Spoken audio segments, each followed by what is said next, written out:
This short guide will show how to buy shares of Deluxe Corporation and walk you through the process.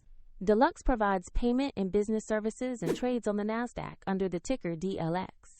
This is for educational purposes only and not investment advice. You need a broker to buy stocks, and I'll use eToro as an example to demonstrate the steps.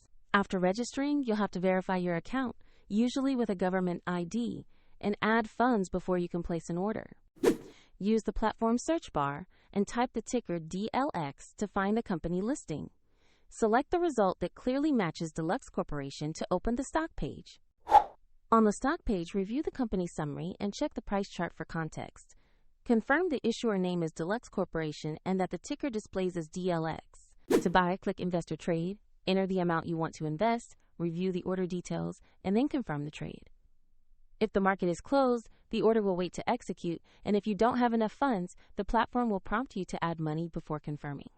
After execution, your new position will appear in your portfolio where you can monitor it. If you want to follow this walkthrough, the eToro link is available in the description below.